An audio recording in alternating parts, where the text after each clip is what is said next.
Good evening and welcome to Such the Reality. I'm Naina Sareen and you're watching the Reality Rundown where we bring you the top 10 headlines of the day. Have a look.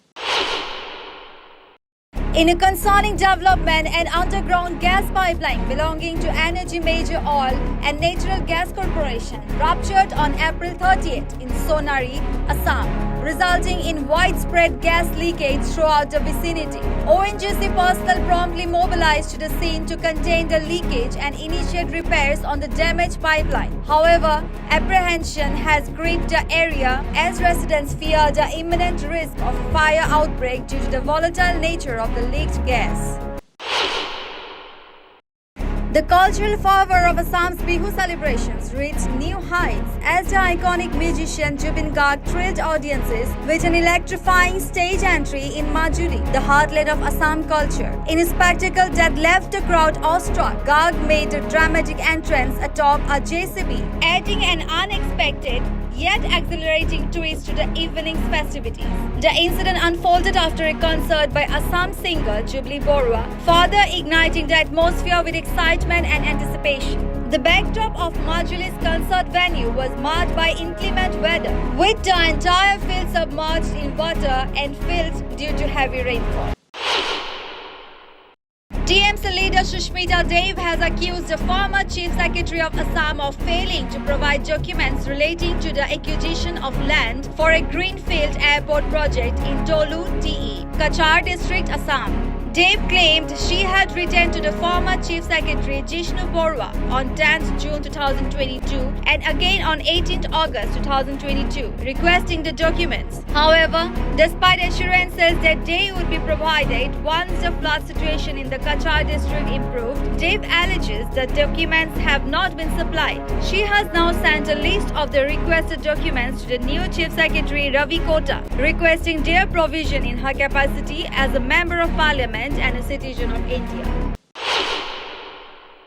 A dramatic event unfolded in Assam's Golaghat district on Tuesday as law enforcement responded to a dangerous situation involving a man armed with sharp weapon. The incident occurred in Golaghat's Kumarpatti area, where police swiftly intervened to safeguard the public. The individual in question, identified as Baba Shyam, also known as Baba, reportedly posed a significant threat to the community through his aggressive behavior. In a bid to protect the safety of the residents, the police were forced to resort to firing at Baba Shyam, who had allegedly already attacked two individuals prior to the confrontation with law enforcement. This action was taken to neutralize the immediate danger he posed.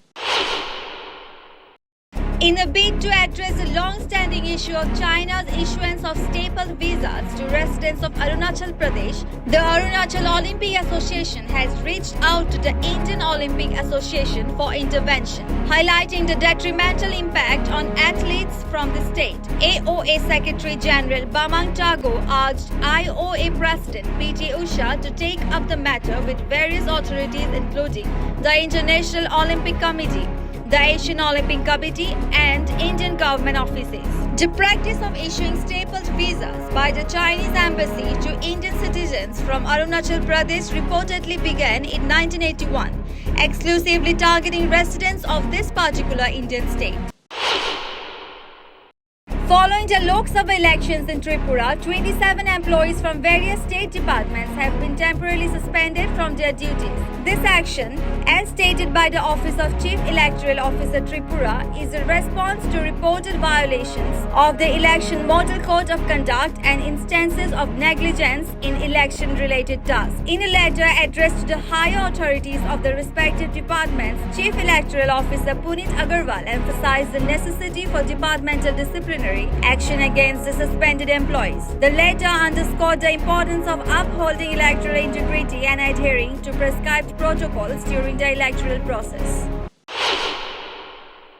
During a public rally in West Bengal's Birbhum, Uttar Pradesh, Chief Minister Yogi Adityanath, accompanied by BJP leaders, to combat organized crime in the region. This bold statement reflects the BJP's commitment to addressing criminal activities and redistributing resources for the benefit of the marginalized. Adityanath's reference to Uttar Pradesh's success in dealing with mafia suggests a proactive approach to law enforcement and governance, drawing attention to the party's track record in combating organized crime. As political tensions rise in West Bengal in the lead-up to elections, Adityanath's words signal the party's determination to tackle issues of lawlessness and inequality head-on.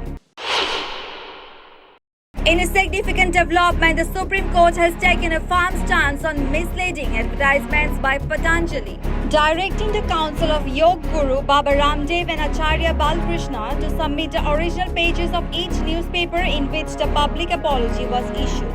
The Apex Court's directive underscores its commitment to ensuring transparency and accountability in advertising practices, particularly in cases where false or deceptive claims may mislead consumers. By requiring evidence of the public apologies publication in newspapers, the court aims to verify the compliance of Patanjali with its earlier order to issue apologies for misleading advertisements.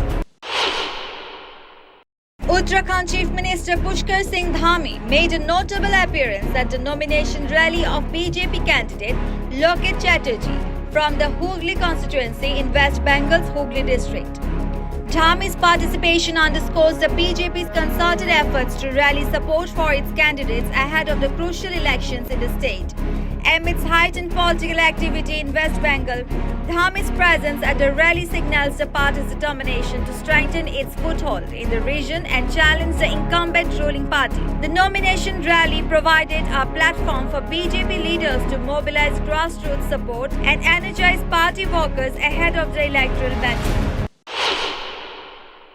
In a concerning incident earlier today, at least 3 individuals sustained injuries when a speeding car collided with the boundary wall of a house in Noida Sector 55. The impact of the crash resulted in injuries to a rickshaw puller and 2 women, all of whom fortunately suffered minor injuries. Additionally, the youth who was riding in the car at the time of the accident sustained injuries and was promptly admitted to the hospital for necessary medical treatment. The swift response of emergency services and law enforcement agencies has been crucial in managing the aftermath of the accident. Thank you. For more updates, keep watching Such the Reality.